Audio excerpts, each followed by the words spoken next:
नोरमा group, जो सोचता है वो करता है। आपके अपने सपनों का आशियाना। बजट सत्र के पहले जो खेप थी उसकी आज अंतिम दिन थी और आज पहले चरण के बजट सत्र की समापन हो गई। उसके बाद से दूसरे चरण में फिर से कार्रवाई शुरू होगी और बहस होगा। बहुत सारे विषय हैं जिस पर बात होगी, लेकिन पहले ही चरण में जिस तरह की बातें सामने आई देखने को, उससे सदन में काफ़ी गतिरोध उत्पन्न हो गया। बजट सत्र के पहले चरण के आखिरी दिन संसद में वक्फ बोर्ड बिल जेपीसी की रिपोर्ट जो थी वो पेश की गई और इसके पेश होते ही हंगामा जमकर हुआ। राज्यसभा में बीजेपी सांसद मेधा कुलकर्णी ने तो लोकसभा में जेपीसी चेयरमैन और भाजपा सांसद जगदम्बिका पाल ने इस रिपोर्ट को पेश किया। इसके बाद से जम करके विपक्ष हंगामा शुरू कर दिया। इसको लेकर के काफ़ी गतिरोध भी हुआ और ऐसा लगा कि ये मामला काफ़ी पेचीदा होता गया है और कुछ न कुछ ऐसा हंगामा जमकर होगा जिससे कि किरकिरी होगी। राज्यसभा में नेता प्रतिपक्ष मल्लिकार्जुन खड़गे ने कहा कि जेपीसी की यह रिपोर्ट फर्जी है, इसमें विपक्ष की असहमतियों को डिलीट कर दिया गया है, यह असंवैधानिक है। इसके साथ साथ आपको बता दें कि अभी अभी दिल्ली में चुनाव हारी आपके सांसद संजय सिंह ने कहा कि हमने अपना पक्ष रखा, इससे सहमत या असहमत हो सकते हैं लेकिन कूड़ेदान में कैसे डाल सकते हैं। साफ तरीके से जेपीसी की जो वक्फ बोर्ड संशोधन बिल थी, उस बिल को लेकर के जेपीसी में जो रिपोर्ट आई है और जो लोगों ने अपनी बातें रखी है, उसको लेकर के अब गतिरोध पैदा हो गया है। गृह मंत्री अमित शाह ने इस पर अपनी प्रतिक्रिया देते हुए विपक्ष के कुछ सदस्यों के आपत्ति जताई है। उन्होंने कहा कि उनकी राय को हम इसमें नहीं जोड़ा गया है। मैं कहना चाहता हूं कि विपक्ष के सदस्य संसदीय कार्यप्रणाली के तहत जो कुछ भी जोड़ना चाहते हैं वो जोड़ सकते हैं। उनकी पार्टी को इसमें भी कोई आपत्ति नहीं है। सीधे तौर पे आपको बता दें कि वक्फ बोर्ड का पुराना कानून जो है उसे बदल करके नए कानून के रूप में उसको लाना है। सबसे पहली बात यह है कि वक्फ ट्रिब्यूनल का फैसला आखिरी माना जाता है, जिसे चुनौती नहीं दी जा सकती है। उसी को बदल करके अब वक्फ बोर्ड ट्रिब्यूनल के फैसले के खिलाफ हाई कोर्ट में अपील की जा सकती है। इस तरह से कई ऐसे मुद्दे हैं जिसको लेकर के वक्फ बोर्ड संशोधन बिल में अमेंडमेंट करने की ज़रूरत महसूस की गई थी। सेक्शन 40 में रीजन टू बिलीव के तहत अगर वक्फ बोर्ड किसी प्रॉपर्टी का दावा करता है तो उस ज़मीन पर दावा करने वाला सिर्फ ट्रिब्यूनल में ही अपील कर सकता है। ये बात पहले से थी, लेकिन अब नए बिल के अनुसार जो संशोधन किए जा रहे हैं, ज़मीन पर दावा करने वाला ट्रिब्यूनल के अलावा रेवेन्यू कोर्ट, सिविल कोर्ट या हाई कोर्ट में अपील कर सकेगा।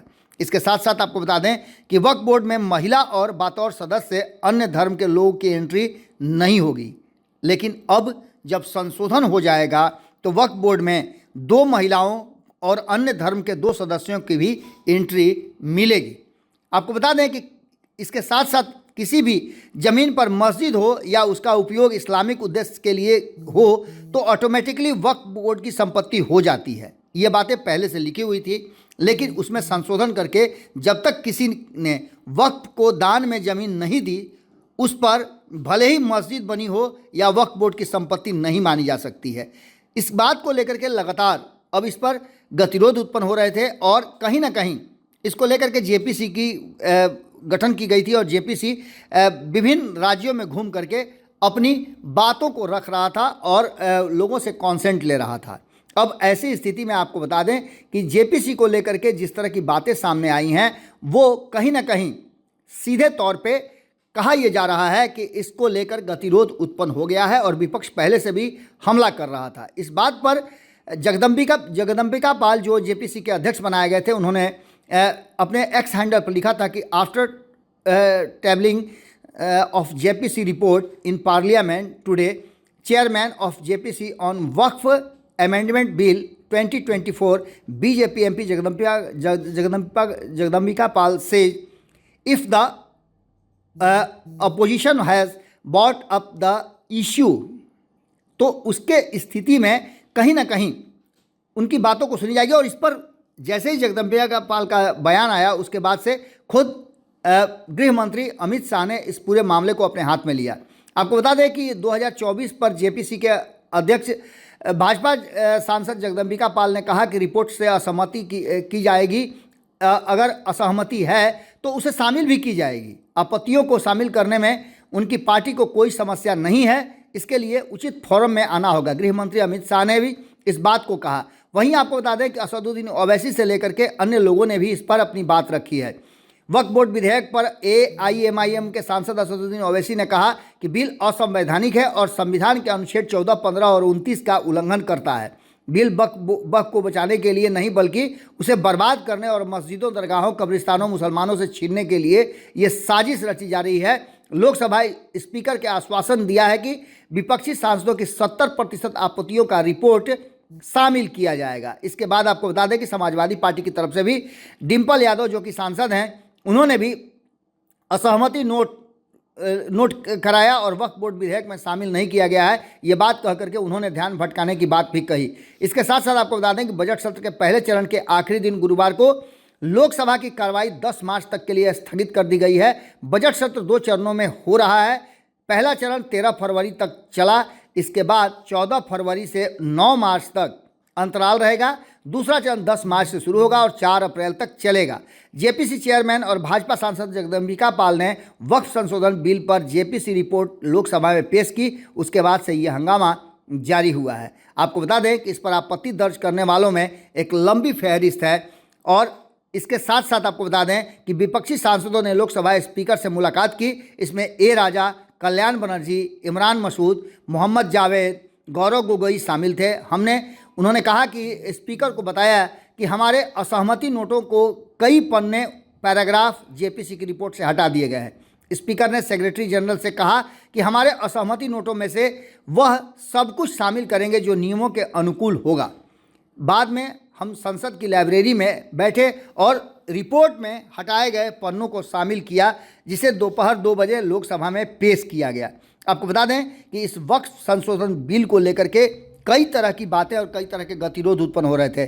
भाजपा अध्यक्ष और राज्यसभा सांसद जेपी नड्डा ने कहा कि विपक्ष का मकसद चर्चा करना नहीं, अपने पॉइंट रखना है। संसदीय कार्य में मंत्री ने कहा कि कुछ भी डिलीट नहीं किया गया है, जबकि जेपीसी अध्यक्ष को डिलीट करने का अधिकार है। ये तुष्टीकरण की राजनीति है। इस बात को लेकर के जबरदस्त हंगामा भी हुआ।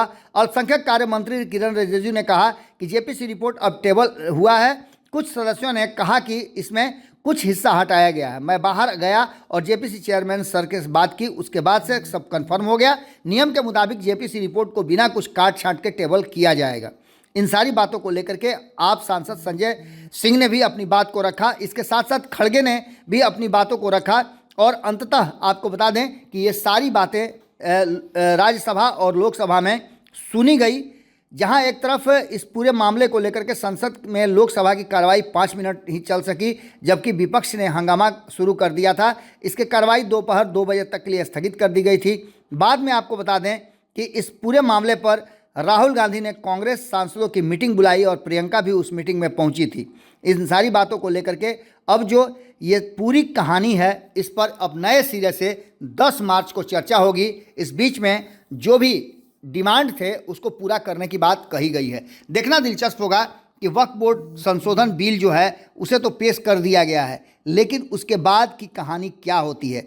आपको बता दें कि वक्फ बिल की जेपीसी रिपोर्ट पेश होते ही भारी हंगामा हो गया और ये कहा जाने लगा कि असंवैधानिक है। हमारी जो डिमांड थी, हमारे जो आपत्ति थे, उसे डिलीट कर लिया गया है और इसके बाद से हंगामा शुरू हुआ। खैर, इन सारी बातों पर गतिरोध समाप्त हो गया है और लोकसभा के स्पीकर और राज्यसभा के जो सभापति है, उन्होंने भी ये कह दिया है कि नहीं, आपत्तियां जो होंगी उसे शामिल किया जाएगा। खैर, तत्काल तो गतिरोध समाप्त हो गया। अब 10 तारीख को जब सदन की कार्रवाई शुरू होगी, उसके बाद क्या कुछ निकल के आता है, इंतजार कीजिए। हमारी नज़र बनी हुई है। बहुत बहुत धन्यवाद। आपके सपनों को हमने सजाया है। ई होम्स पैनोरामा को हमने बनाया है। ई होम्स मेरा एक सपना था जिस पे मैं पिछले 4 साल से काम कर रहा था। हमने जो बनाया है वो सबने है माना। ई होम्स पैनोरामा में हो आपका भी आशियाना। और फाइनली हमने 2021 में इस प्रोजेक्ट को लॉन्च किया। बहुत लोग अप्रिशिएट कर रहे हैं कि पूर्णिया जैसे शहर में, बिहार के, एक तो बिहार की बात करें, उसमें भी पूर्णिया जैसे छोटे जगह में इस तरह का लाइफस्टाइल देना, ये सुन के हम लोगों को बहुत अच्छा लगता है। ई होम्स में हमने कुछ और भी किया है, जैसे हम जिस जगह में रह रहे हैं हमारे फैमिली सिक्योर हो, उनको सिक्योरिटी का ध्यान में रखा है। आपकी सुविधा और सुरक्षा आपके लिए खास है। ये आपका विश्वास है। इसमें आर्टिफिशियल इंटेलिजेंस का 7 लेयर सिक्योरिटी का हमने इस्तेमाल किया है। लश ग्रीन कैंपस को बनाया है। यदि हमारा बाउंड्री वाल है तो वो वर्टिकल गार्डन है। ये जितनी भी फैसिलिटी होता है एक इंटरनेशनल टाउनशिप में ई होम्स है, ये हम लोग विश्वास नहीं कर पा रहे हैं। जो भी हमारे मित्र दोस्त या जो भी हमारे बाहर के बाहर आते हैं तो हम लोगों को बहुत अच्छा सुनने को मिलता है और बहुत अच्छा क्रेडिट मिल रहा है। वो सारा हमने सिर्फ एक बिल्डिंग नहीं बनाया, हमने एक बहुत अच्छा लाइफस्टाइल दिया ई होम्स में, और मेरा एक सपना था जिसको मैं आज फुलफिल होते हुए देख पा रहा हूँ। ये आपका आवास है। ई होम्स पैनोरामा में अब आपका निवास है। E homes Panorama, luxurious lifestyle redefined. Panorama group, जो सोचता है वो करता है। अगर ये वीडियो पसंद आई और वह बिहार के राजनीति और बिहारियत से सरोकार रखेनी तो सब्सक्राइब बटन दबा के चैनल के सब्सक्राइब कर ली। ओजे एगो घंटी बा, ओकरा बटन दबा देला से कुल सटीक और मारक खबर रुआ मुफ्त में मिल जाई। अगर रुआ पत्रकारिता के हमनी के नया प्रयोग में सहयोग कर चाहतानी तो ज्वाइन बटन दबा दी। पेटीएम नंबर नोट कर ली 9386816700।